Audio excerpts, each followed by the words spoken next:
Since Cardinal Patrick Hayes of the Archdiocese of New York and Bishop Thomas Hickey petitioned the New York State Legislature to enable the creation of Catholic Charities corporations in each diocese across the state of New York, and for the past 100 years, Catholic Charities and its network of community-based agencies across the state of New York have been there, seen it, done it.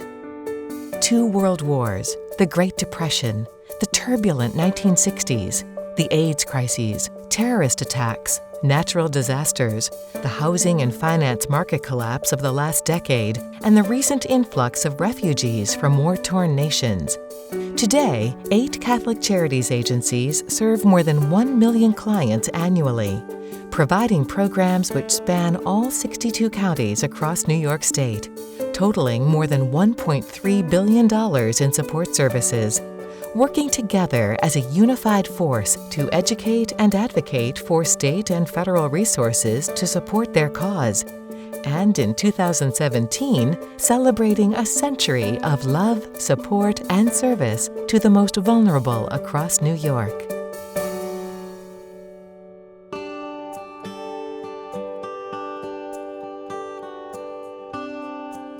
Foundational to our Christian belief is that the poor and the vulnerable have a special place in the economy of God's salvation, and therefore most of the services we provide are to the poorest and the most vulnerable. That is at the core of who Catholic Charities is throughout New York State.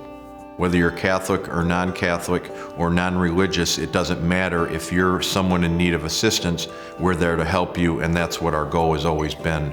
Catholic Charities really has maintained its consistent moral and social teaching in mission and approach to life. The elements of Catholic social teaching that have guided our work 100 years ago still guide our work today. The founders of Catholic Charities in New York would be really proud because we're really standing on their shoulders. They were there with the same mission. It's a timeless mission. It's the mission of Jesus Christ. But I think they would be really, really proud that we've stayed true to that mission.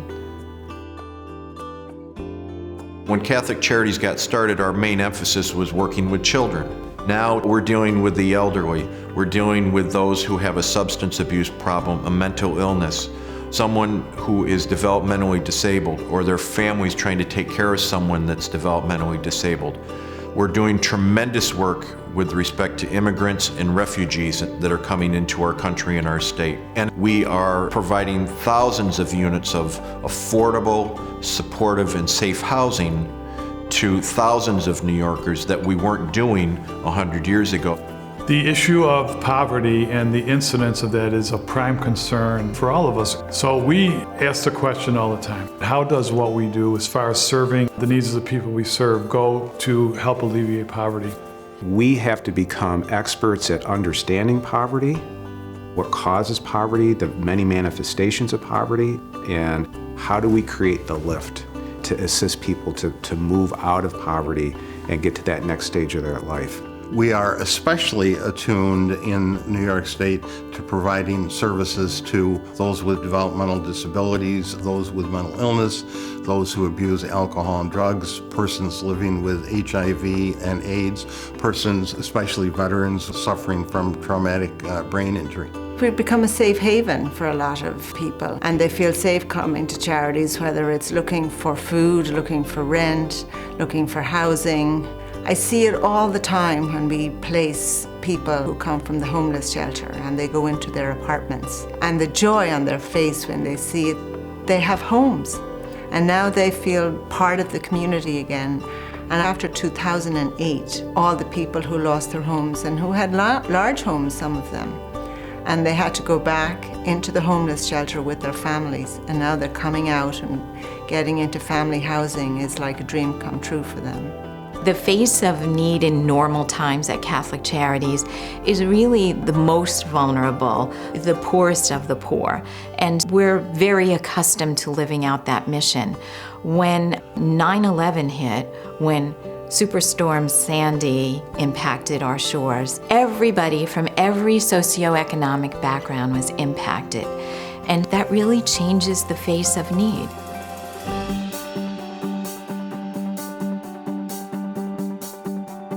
Collaboration and community building is an essential component of Catholic Charities, not only today, but moving forward.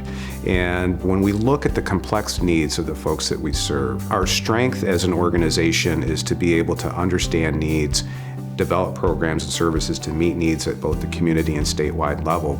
One of the things that we've worked very hard over the last couple of years is to strengthen our voice with people in state government to understand who we are, what we do, and how well we do it. Catholic Charities is very active as an advocacy group with Albany. We have ongoing activities with the State Department heads relative to rules and regulations and policies they put forward, trying to bring our real lived experience of working in the trenches with people to folks in government who are charged with making decisions. My hope for the future of Catholic Charities in New York is that we continue to look for opportunities to provide services collectively. And an example of that is the Children's Health Home that was awarded to provide services to children on Medicaid who have physical, mental trauma affecting their lives, and to provide comprehensive services to them. The benefit of Catholic Charities of New York working together, there's the common bond of serving the poor and vulnerable. And strength is in numbers. And with us together, that makes us that much stronger and therefore allows us to hear our voice that will help us get the necessary resources that we need to serve the people that come to us for help.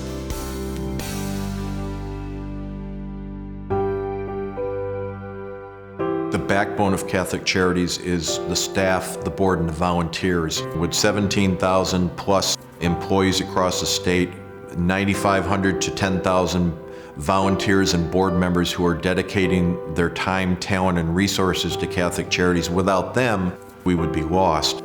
So it's their dedication of wanting to help people that I think has been the best. And without these thousands of people in our workforce and our volunteers and our board, Catholic Charities would be a much different organization than it is today. The difference is the people. It's not about the food. The food is just God's love. God's love takes the shape of the food in that program. God's love takes the shape of counseling in the mental health program. God's love takes the shape of being a legal advisor in the immigrant program. I've been involved in Catholic Charities for most of my life, indirectly and directly. I know the great work that they do, and I know that 100 years from now, people will look very favorably on Catholic Charities and say, when there wasn't anyone else around, I could rely on Catholic Charities to help me out. When you get to be 100, what you have to do is to look forward. See what you're doing launching the next century. Incredibly grateful for the legacy, but you can't repeat what you did 50 years ago or 100 years ago. You have to deal with the needs today. You have to look at what it means to launch a new century of providing help and creating hope.